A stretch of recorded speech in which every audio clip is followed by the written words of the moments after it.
1 o'clock, so I'm going to hit live on the YouTube stream. Okay.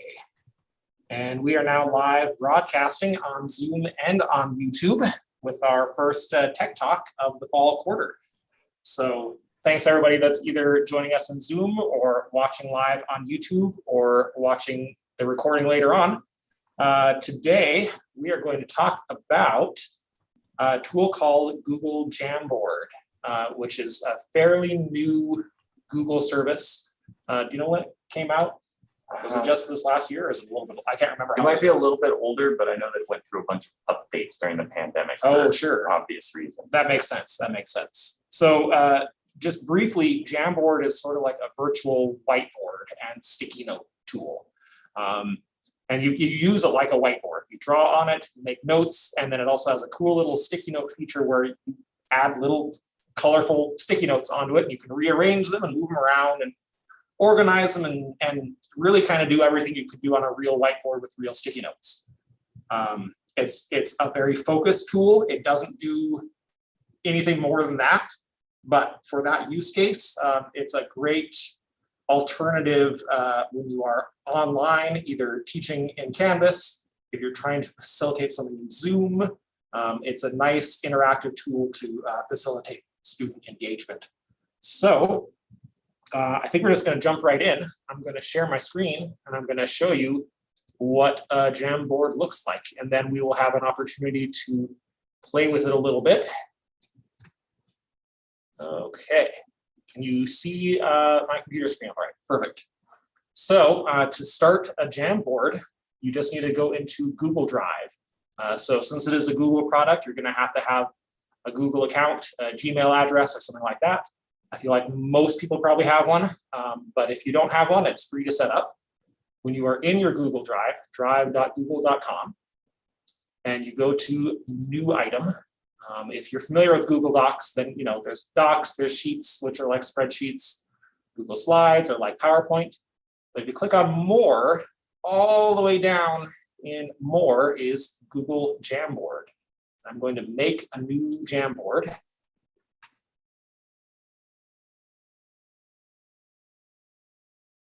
And when I do that, you see a nice big blank white canvas like this. Before I do anything else, you have a few different background options on this. The standard is just a white screen like a whiteboard. But if you wanted to have dots or lines or grids or graph paper, you could. If you wanted to upload your own image as a background, you could.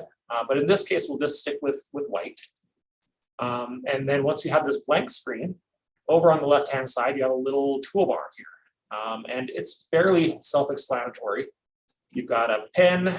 If you click and hold, you can change it to a marker or a highlighter, and you have a few different colors. You can draw around on here, do whatever you want. Eraser, erase that. If I make a mess, I can click clear frame and make it all go away. But probably the thing that I like best about Jamboard is the sticky note feature. So if I click on this little sticky note, it lets me write a sticky note. And I can change the color of the sticky note to whatever I want, and I can save it. And then it pops up a sticky note right here. When I click on it, I can drag it around. I can make it bigger or smaller. I can rotate it a little bit. Super simple. There's not much to this, but that's kind of what I like about it, is the simplicity of it. So, okay, this is all great. This is all well and good. I have a Jamboard here, an empty Jamboard. What do I do with it? Well, you share it with your students or your teammates or your meeting participants. So if I click on share and I go down to get link, let's click on this little button that says change to anyone with the link. And anybody with the link, I want them to be able to edit this because I want them to contribute to it. And then I copy this link right here. Now, once I have that, I'm going to go ahead and drop that link first into Zoom. I need to stop sharing for a second first. Let me drop it into the Zoom chat first, and then I'm going to drop it into the YouTube live stream.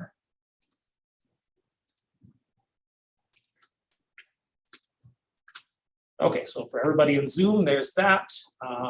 1 second, anybody on YouTube, and I will share that one as well. And while Caleb's doing that, this is all stuff that you can have pre-prepared. So you don't have to build it right as you're doing it, obviously. And that's kind of what I like about it, is you can kind of pre-make these environments, have the link kind of waiting in the wings, and then share it. So waiting until a certain point in your presentation, your lecture, your conversation with teammates or peers, just anytime you want that collaborative element. Yeah. Yes, exactly. And you can also, it's easy to share this into Canvas just as a link. If you're a little bit more ambitious with your HTML skills, you could actually embed it as what's called an iframe, where they don't even have to click a link to go here. They'll just open up the Canvas page and they'll see it inside of Canvas and they can interact with it right there. If that's something you don't know how to do and you're curious about, come talk to me or Nick later and we can help you set that up. Or just put the link in there. It's very simple. All right, so we have a live Jamboard going now, and we'll see if we get anybody else to play with it a little bit. One thing that I wanted to try on this one, just so we actually have a purpose for this particular Jamboard, is let's prompt people to give us ideas for future tech talks, any topics or tools or problems or questions that you would be interested in seeing in a future episode.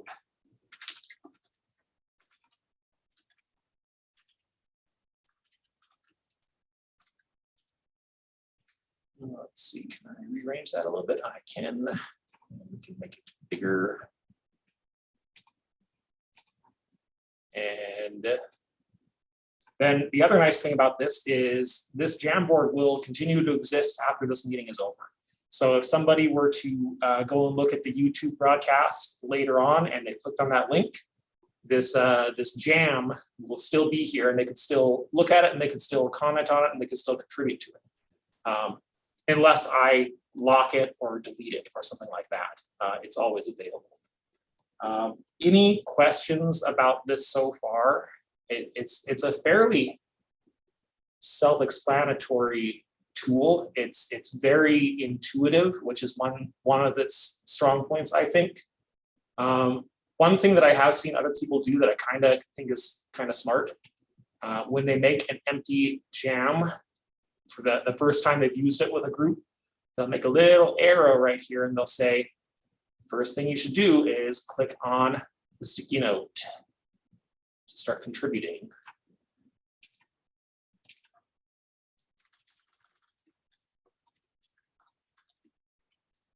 Like that. And that's just an easy way to make it super obvious to people what they're supposed to do. That's especially helpful if you're providing this resource before whatever interaction. Yeah. Like we want to populate this with your ideas before we get to whatever space. Exactly. Future TED Talks. Oh, no, we're not that cool yet. Maybe someday. Maybe someday. Any questions or ideas about this so far? Bonnie, if you want to contribute, you are welcome to, but if you don't want to, you don't have to. It's up to you. So I guess, that's really the tech part of this. It's super straightforward, super easy to set up and share and user-friendly and easy for people to get started on it. Then I guess the question is what you do with it. What kind of activities could you use this for? And we have a few ideas here, and there are many, many ideas. I mean, because this is basically just a whiteboard with sticky notes on it, you could just do a Google search for college teaching sticky notes, and you will find dozens and dozens of Pinterest boards and articles about fun and cool ideas you can use whiteboards for icebreakers or activities or discussions or facilitation or whatever. And you can do almost all of those in Jamboard if you are not in a physical classroom. But what are some other ideas and things that people could do with Jamboard, Nick? Yeah, one thing that I've seen a lot of, and this was actually at my previous institution, was using Jamboard specifically for classroom discussions. So instead of using like the chat or something that's a little bit harder to keep track of, I think a lot of us have struggled with trying to read it. And actually, Bonnie was actually talking about a use case right before this, so it's actually really pertinent that's being brought up. Yeah. You could use Jamboard instead, where individuals are able to put their ideas up in a sticky note format, or even just in the text box format, same way that Caleb made that title or that prompt. Mm-hmm. And it's also really easy to organize the ideas. So you can make buckets, like instead of having one prompt, you could have multiple, and people move the sticky rearrange notes. them into categories, Mm-hmm. visual groups and that sort of thing. Yeah, exactly. And you can even have students or participants be the ones to organize. Mm-hmm. So everybody puts their ideas there. Then as an extra step, they have to read their peers' responses, and as groups, put them where they feel like they most appropriately live. Yeah. So there's this concept that was originally came up with in Indigenous education, but it really applies to all students. And the concept is called private practice before public demonstration. Basically means that for a lot of students, they are more comfortable contributing to a classroom if they have a chance to kind of figure something out on their own first, without having to put themselves out there, and then they can publicly demonstrate their knowledge. So where that comes into play in something like this is you tell your students, take a minute to collect your thoughts, write down a question you have, or an answer to my question, or an idea, or something like that. And then when you're ready, put it in the sticky note on our Jamboard, or if you're in a physical classroom, you just do it on a real whiteboard with real sticky notes. And then after everybody's done that, then we'll kind of take a moment, read through what everybody has on there, and then we can talk about it. I've done this in freshman seminar classes with brand new freshmen who don't know how to talk in a classroom like that. They're very uncomfortable and have a lot of speaking anxiety. But when you have an activity like that where they have a chance to kind of put down their thoughts, collect themselves first, see what everyone else is doing, and then talk about it, you tend to get a lot better interaction, a lot better response. So that has been a very effective strategy that I've used in face-to-face classes. You could just as easily do that in Jamboard, in Zoom, or even asynchronously on Canvas. It doesn't even have to be live. This could be an activity that you open on a Monday and all your students contribute to it over the course of a few days or something. So it doesn't even have to be a live activity. Maybe something to even help support that is we didn't talk about the different frames. So you don't have to have a single frame in a Jamboard. Yeah. So it's say this is a weekly activity that kind of spans multiple sessions. You can add new frames to it and have different prompts on each frame. Yeah. People could be taking ideas from a first frame, revising them, and have that consistent interaction with whatever the idea is or the topic of the week. Yeah. So when you're in a Jamboard and you click on this little button to create a new frame, well, now you've got a new one. So again, you could preload these before the session happens. You might have 2 or 3 of these, and each one of them, you have a different topic or a prompt or a question at the top of the frame. So you'd have this one and you'd spend 5 minutes on it with your students. And then you'd go to the next frame and you'd spend 5 minutes on this one. And yeah, build as you go, kind of build a conceptual framework along multiple different whiteboards, really, is what they are. Yeah. So that's a great idea. What else do we have on here? Exit slips are a really great activity that I've also used in freshman seminar. If you don't know what exit slips are, in the real world, physically, you just take a little piece of paper, like a half sheet, quarter sheet of paper, with a space for the student's name and then some kind of prompt. Might be a reflection question, a question about the day's content, something like that. And then you have your students take a couple minutes at the end of the class to put their name on the slip and then answer the prompt in some way. And then they turn it in to you at the end of the class. And then you use your exit slip you can use it for a couple different things. One, that a lot of instructors that do this, they'll actually use it as a form of taking attendance. Rather than having a big checklist of names, you just give out an exit slip at the end of the class, and then they turn it back in, and now you know who's been in class that day. It's also a great way to just kind of check knowledge to make sure that your students understand what's being talked about right now, so that they're picking up what happened in the lecture. It's also a form of reinforcement. because if you make them write something down, their brain is more likely to remember that, build pathways about that. Also a way to get feedback from students. You can ask questions about the class. Did you understand what we're talking about? Do you have any unanswered questions? That sort of thing. So again, I've done that in physical classrooms with paper exit slips, but you could also use a Jamboard for that. Just prompt your students to make their sticky note with their answer to your question or your prompt, and then just ask them to put their name on it as well, so you know who wrote what. Or if you don't care about that, if it's not about taking attendance or checking who's there, you don't need that. You can just ask them to contribute. So that's a super easy one. You could also do the same thing with entry tasks, which is basically the same thing at the start of the class, right? Mm-hmm. What else do we have on our list here? Well, this is one that I thought was really interesting that you brought up, was the bibliography. Yeah. Kind of building that within a Jamboard. Yes. So I don't know if you've ever had your students do like an annotated bibliography as a project, where you're asking them to go out and find resources based on a topic or a research project or something like that. And that's what you're assigning your students, is to make a bibliography of resources that are appropriate to that topic. And a traditional annotated bibliography is just a document where you have, your APA citation for a journal article or a web page or something like that, with all the author, date, publisher, blah, blah, blah.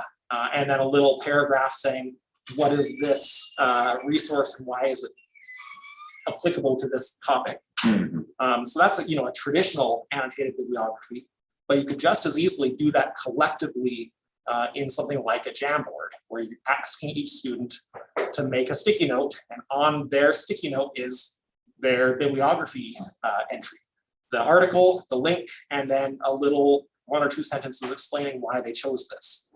And what's nice about doing it in a format like this is it becomes kind of a visual as well as just the text. You can start to pick out patterns and organize things in different ways. You can say, well, all these ones are videos that people found, and all these ones are journal articles, and all these are web blogs. And that kind of creates a visual aspect to a bibliography that you don't get in a more traditional assignment.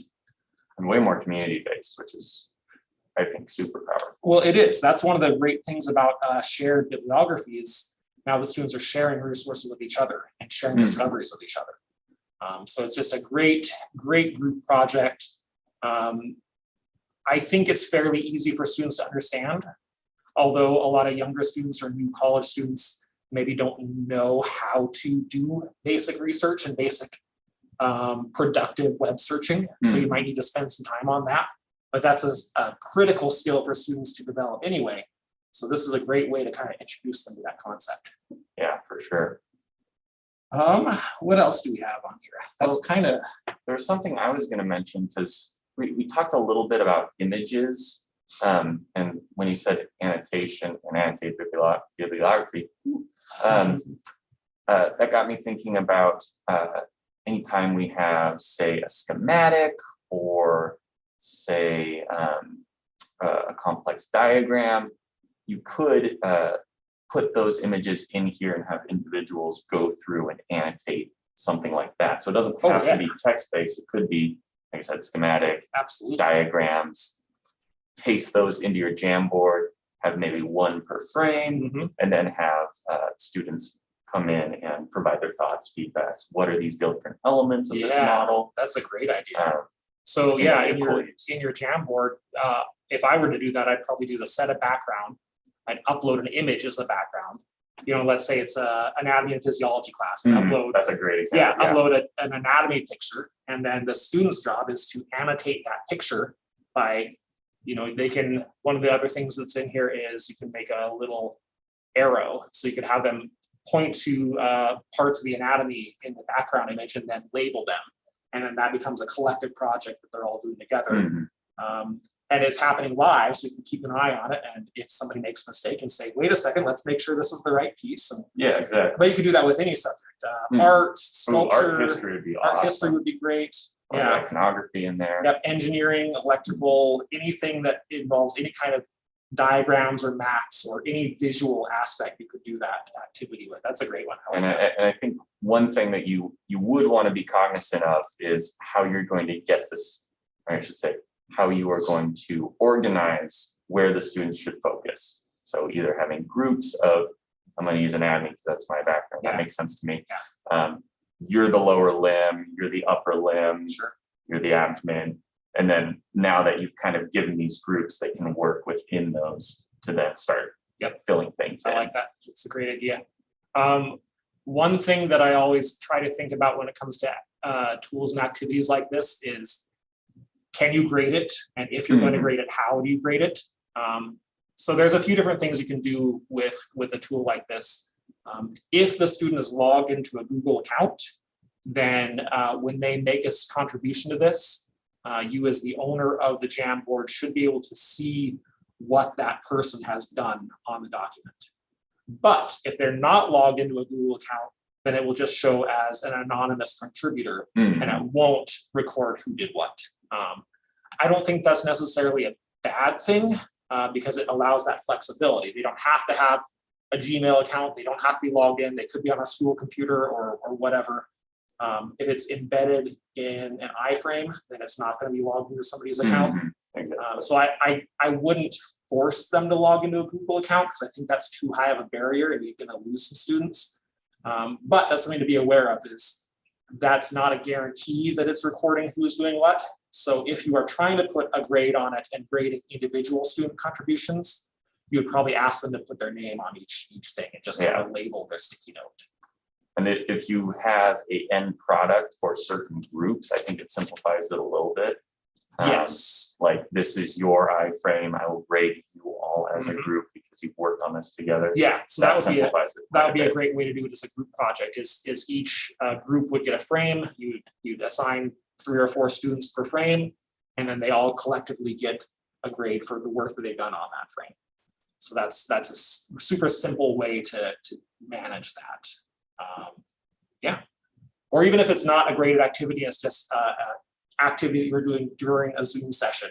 It's just a nice way to increase engagement, make sure students are paying attention and interacting with you. And it doesn't have to be a graded assignment at all. Yeah, and some of the engagement, some of the motivation can come from the fact that your peers are putting something in there. There's kind of that, I feel comfortable because they don't know exactly who's putting what in where. Yep. So that safety net can make it a little bit easier for people that don't have a strong voice or a voice that often gets kind of, I don't want to use the term, but bulldozed. Well, no, you're right. Yeah, there's kind of an equity issue with that too. If you have a student that is not comfortable speaking up in class, this is a way for them to contribute and for their voice to be heard.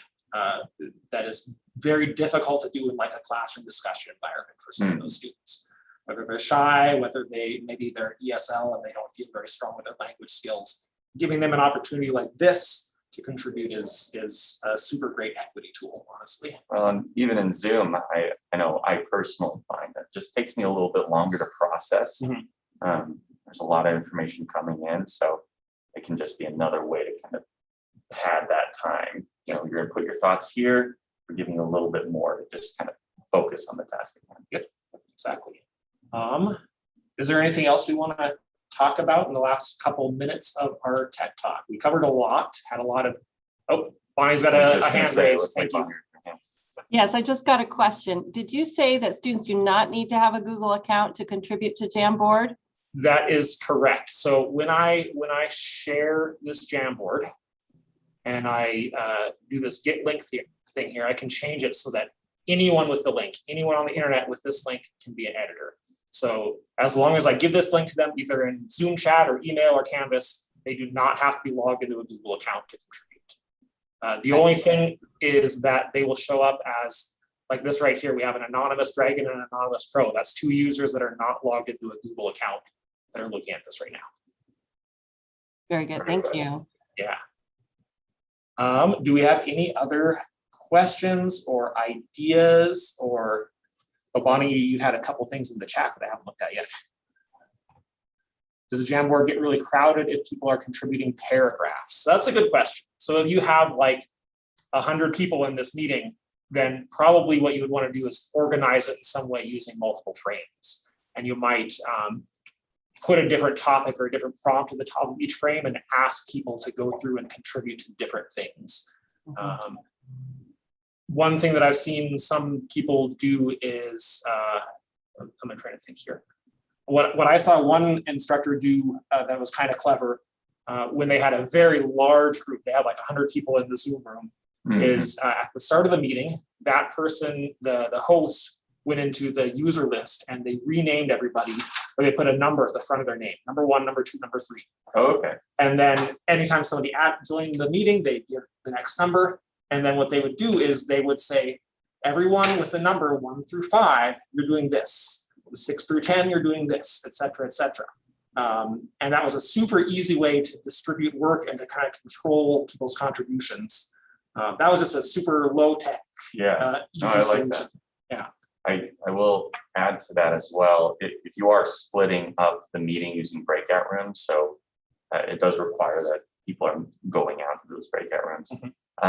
You can have a single frame for each breakout room. Yes. Yep. And that also is helpful because it gives a deliverable from the breakout room. I've seen a lot of like conferences where you go and they ask kind of a prompt, you go to your breakout rooms and it's kind of hard to kind of keep track who's writing, who's not. This is a way that everybody can you're the secretary, you have to take notes, and then after we're done, then we have to spend half an hour with every single group giving their summary. If you do something like this, you don't have to do that. It's all available there. Yep, the host can still click just go through. right through. Yep, exactly. That's great. Anything else, Bonnie? Do you have any ideas that have popped into your head about how you might want to use a tool like this? Well, yeah, I'm thinking either this or just a Google Doc, because usually their answers are pretty long and it's a day-long training. So I might prefer to have them use a Google Doc. Yeah. If you're talking about pretty significant text contributions, this is probably not the best tool for that. What I might think about for this is using this as a summary page or something like that, or brainstorming before they get to the heavy writing. So you could use this as a brainstorming tool, kind of organize your thoughts and your categories and stuff, and then say, okay, great. Now we're going to open up the Google Doc and we're going to start writing all these things out. And then they would still have this Jamboard as their kind of planning documents. So you can go back and review, make sure they're hitting all the points that they had written down. So yeah, it can be combined with other tools. It doesn't have to be its own thing either. So that's a great idea. Well, we have spent about half an hour on Jamboard, which is what we try to more or less. Oh, I think we just lost it. More or less do, yeah. All right, cool. Well, thanks everybody for attending our first Tech Talk of the fall. We will have another one next Tuesday. Do you remember what our topic is next Tuesday? I think I've got it pulled up. So one moment. Our topic next Tuesday is, Nicole Montgomery is going to come in and talk about student surveys to guide content development. Cool. So that'll be a really exciting one. Yeah. She was going to present this at the e-learning academy, and then there's some technical difficulties and she wasn't able to that time. So we thought we'd bring her on as a text talk instead. So that should be a great conversation. Really looking forward to it. So hopefully we'll see you all next time. All right, have a good one. Okay, stream is ended.